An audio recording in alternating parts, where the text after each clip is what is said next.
ये बताइए, कभी कृषि विभाग के लोग आते हैं दौरा करने, तो पेड़ आपने कहा मिलते हैं 5 पेड़ पर साल। उत्तराखंड बने हो गए 25 साल, 25 पंजे 125 पेड़ तो पर परिवार के होने चाहिए। जो चीज आपके गांव से निकल के आनी चाहिए थी वो निकल के नहीं आ रही। आपने कहा 300 लोग हैं, मैं निश्चित बोल के सकता हूँ कि जिस गांव में आप कह रहे हो उस गांव में है नहीं। दूसरा, मैं तो नेता नहीं हूँ भाई, हम दे देंगे साहब, एक कर देंगे। भटजी जैसे भटजी जनप्रतिनिधि हैं, गए मतलब मैं उदाहरण, नहीं, बिल्कुल क्योंकि आप सामने नहीं सर, आप छोटे भाई हो, सही कह रहे हैं तो वो अपने ले लिया है। अरे जिसको जरूरत है उसके लिए कौन लाएगा। उत्तराखंड के पहाड़ों के लिए निरंतर प्रयासरत होप फाउंडेशन द्वारा बंदरों के आतंक से निजात पाने के लिए एक इंटीग्रेटेड मॉडल इंट्रोड्यूस किया गया। साथ ही राष्ट्रीय बागवानी मिशन के अध्यक्ष श्री वीरेंद्र जुयाल जी की स्थानीय निवासियों के साथ एक रोचक वार्ता हुई।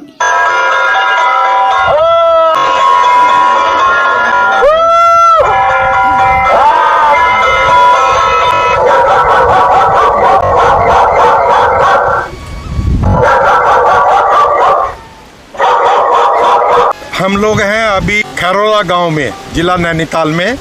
होप फाउंडेशन यहाँ पर कई वर्षों से पहाड़ के विकास के लिए, इन गाँव के विकास के लिए काम कर रहा है। इस होप फाउंडेशन के जो एमडी हैं हमारे डॉक्टर असित खन्ना जी हैं, उनकी सारी टीम है। और डॉक्टर असित खन्ना यशोदा हॉस्पिटल गाजियाबाद में हेड ऑफ द डिपार्टमेंट हैं, कार्डियोलॉजिस्ट हैं।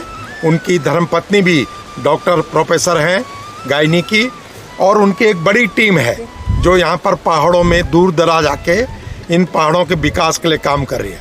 पहाड़ों से अनेक शिकायतें मिली, इस खैरोला गांव से भी आपके पास शिकायतें आई कि यहाँ पर बंदर गोणी का बड़ा उत्पात है। तो हम फिर लौट चले अपने पुरानी ओर। ऐसे जब हम छोटे थे तो खेतों में ऐसे ही बिशौन, कुमाऊं में बिशौन बोलते हैं भटजी, ढह, ये ढह है, और गढ़वाल में इसको डरोना बोलते हैं। तो हम भी जब छोटे थे तो पक्षियों को, छोटे छोटे जानवरों को भगाने के लिए खेतों के बीच में ऐसा एक वो बना देते थे। ये दोबारा शुरू हो गया है। मैं डॉक्टर साहब का और होप फाउंडेशन के सभी माननीय सदस्यों का बहुत आभारी हूँ कि आपने पहाड़ की चिंता की, मेरे उस पहाड़ की चिंता की जो मैं जिसके लिए बहुत दुखी रहता हूँ। और मैं अपने यहाँ के प्रतिनिधि हैं भट्ट जी और अन्य लोग भी हैं, पूरे ग्राम प्रधान है पलड़िया जी ग्राम प्रधान है। आप सभी के माध्यम से इस क्षेत्र के लोगों को बहुत बहुत धन्यवाद देता हूँ, और डॉक्टर साहब से यही प्रार्थना कर रहा हूँ कि आप आगे बढ़िए, गाँव को भी आप इस प्रकार से काम कीजिए, गाँव हमारे विकसित हों। और आपसे शिक्षा लेके हम गाँव वाले भी, हम पहाड़ के लोग भी अपने पहाड़ को बचाने के लिए और विकास के लिए कार्य करें। मैं भी पहाड़ का ही रहने वाला हूँ, तो थोड़ा सा अपनी जानकारी लेने के लिए अगर डॉक्टर साहब अनुमति दें तो मैं थोड़ा सा गांव प्रधान से और गांव वालों से थोड़ा रूबरू होना चाहता हूँ। कोई साग सब्जी करते उगाते हैं आप लोग? अपने खाते के लिए कमा लेते हैं। अपने खाते के लिए बेचता तो नहीं है? कोई बेचते भी है। कितना बेचता होगा कोई? 2-4 क्विंटल। कितने पेड़ है लीची के? 60। तो लीची अच्छी हो रही है उसमें? पानी की कमी से अच्छी नहीं हो पाती। ये बताइए, कभी कृषि विभाग के लोग आते हैं दौरा करने, बुलाया आपने कभी? आप ग्राम प्रधान हैं और पेड़ भी देते हैं। पानी की समस्या है ना, तो पेड़ आपने कहा मिलते हैं 5 पेड़ पर साल, ऐसा ही है? ऐसे तो आपके यहाँ तो कम से कम उत्तराखंड बनने के बाद, उत्तराखंड बने हो गए 25 साल, 25 पंजे 125 पेड़ तो पर परिवार के होने चाहिए। अगर 5 पेड़ भी आपको मिलते, वैसे आप मांग करो तो ज्यादा मिलेंगे। कोई लोकल है यहाँ पर, कोई ऐसे प्रतिनिधि टाइप के? ज्यादा मिलते हैं, हम फिर भी हमारे पास 100 से ऊपर ही पेड़ है। अच्छा, लेकिन बंदर वगैरह ये नुकसान कर देते हैं। देखिए, जो डॉक्टर साहब यहाँ पर आए हैं, मुझे लगता है जितनी पीड़ा उनकी है, और उनकी पीड़ा क्या है कि मुझे जैसे एक ही लाइन में पता लगा कि डॉक्टर साहब ने कहा कि मेरा जन्म नैनीताल में हुआ है। अगर नैनीताल में जन्म लेने वाला एक व्यक्ति इतनी पीड़ा करता है तो थोड़ा हम लोगों को भी श्रम करना चाहिए, परिश्रम करना चाहिए। जो चीज़ आपके गांव से निकल के आनी चाहिए थी, वो निकल के नहीं आ रही। बहुत चाहता था कि मैं कुछ तो कोई चीज़ ऐसी निकल के आए कि सरकार उस पर चिंतन करे। ये जो चीज़ें छुपाई जाती है, चीज़ें छुपानी चाहिए नेताओं से, क्यों कहीं डर होता है कि हमको कुछ न कुछ कर दे। मैं तो गांव की वास्तविक जो हकीकत है उसको जानने के लिए इतनी दूर आया हूँ। आपने कहा 300 लोग हैं, मैं निश्चित बोल के सकता हूँ कि जिस गांव में आप कह रहे हो उस गांव में है नहीं। अभी एक जगह मैं वहाँ पर मुझे लोग कहने लगे, साहब 5 साल से हमने कागजी के पेड़ पाले, 500 पेड़ लगाए थे और वो जामरी निकल गए। तो इधर जो बैठे हुए नेता भी थे और यहाँ के बड़े बड़े साइंटिस्ट थे, बड़े बड़े हॉर्टिकल्चर के अफसर थे, वो कहने लगे सर इनसे कहिए कि उसका अचार बना दीजिए, हम 200 रुपये किलो ले लेंगे। तो मैंने कहा शर्म नहीं आ रही आपको बोलते हुए? आप जवाब ये दें, कागजी का पेड़ जामरी कैसे हो गया, इसका जवाब देना आपको। क्यों जी प्रधान जी, सही है आया कोई ऐसा आदमी नहीं आया? तो ये जो चीज़ लेने में मैं आपके बीच में आया हूँ।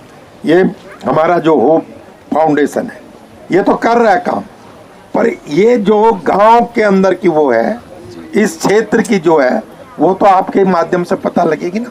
दूसरा, मैं तो नेता नहीं हूँ भाई, परंतु नेता भी आए उससे भी सच बताओ, क्योंकि सरकार संकल्पित है।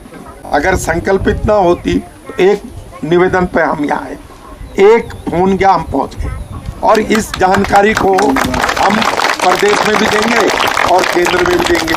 तो मेरा ये कहना होता है कि अपने गांव की सच्चाइयाँ बताओ, हम कितने अकर्मण्य हो गए।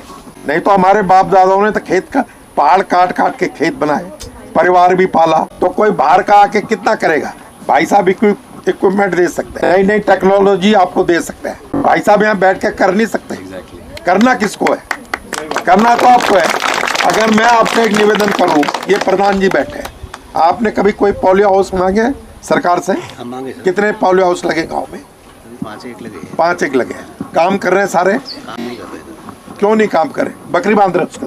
मैंने बताओ ना क्या बांधा जा रहा है पोलियो हाउस? हमें बताइए। है मिट्टी की कमी भी है, पानी की भी कमी है। पानी की कमी है सबसे पहले। बंदर तो है ही, रोड में लिंक नहीं हुई सालों से, अब होगी तो वो 8 साल पहले रोड बन रही बाईपास हो जाएगा। कितनी बार हो गई, सर्वे हो गई, कितनी बार हो गई, कुछ नहीं सुनाई हो रही। आते हैं जाते हैं चले जाते हैं। गुरुजी जोयाल साहब का यही कहना है कि विधायक कौन है? राम सिंह जी आवाज के लिए उठाते हैं। कभी पूरा डेलीगेशन गया राम सिंह जी के पास? बहुत ही गया। क्या बोल रहे हो? वो अब के उन्होंने थोड़ा ये 5-15 लाख का ये काम दे रखा है, डामर हो रहा है थोड़ा ये। हाँ, कुछ नहीं हो रहा है, लगातार होता तो मजा आ जाता। पानी कहाँ से लाते हैं आप? पानी नदी से आता है, भीमताल के गडेरे से।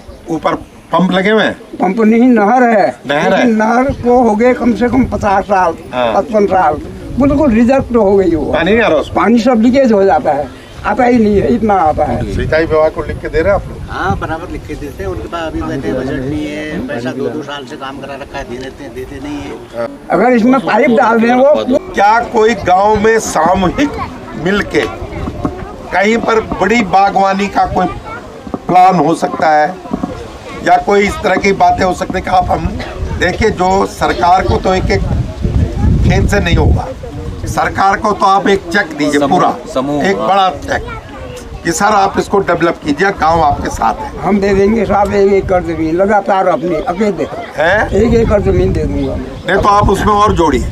देखिए मेरा जो NHB है वो तो पहाड़ में कुछ काम का ही नहीं है, इसलिए मैं तो पहाड़ों में घूम रहा हूँ अपने प्रदेश के हॉर्टिकल्चर को लेके, तब उनसे निवेदन करता हूँ, कुछ न कुछ करवाता हूँ। मुझे नहीं पता था कि आज यहाँ पर ऐसा वो है, नहीं तो हम यहाँ के भी हॉर्टिकल्चर अफसर को निवेदन करते कि वो यहाँ आते, वो भी बताते।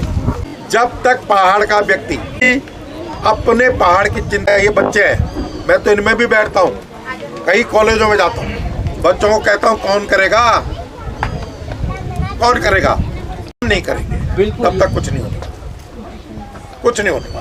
हम लोग क्या है, उत्तराखंड जो है, पुरुष जो है वो तो हो गए, अगर कोई किसी वैसे तो हला कोट लगा रहा है, पर लगा भी रहे होंगे तो 1-2 सीख लगाई और अपना घर में वो हो गए, सारी पहाड़ की अर्थव्यवस्था है इन माँ बहनों पे। उत्तराखंड भी बना इन माँ बहनों के कारण। कहाँ गई वो बहनें? उनको क्यों ये बंजर खेत नहीं दिख रहे? क्यों उनको उजड़ता हुआ उत्तराखंड नहीं दिख रहा? जागो, आप अपने को जगाओ। पे कौन सोचेगा? आप ही तो सोचेंगे ना, मिलकर सोचेंगे ना। तो ये करिए, अगर गांव के लोग सामूहिक मिलकर दबाव बनाए तो भाई कोई सरकारी अफसर किसकी हिम्मत है वो आपकी बात ना सुने।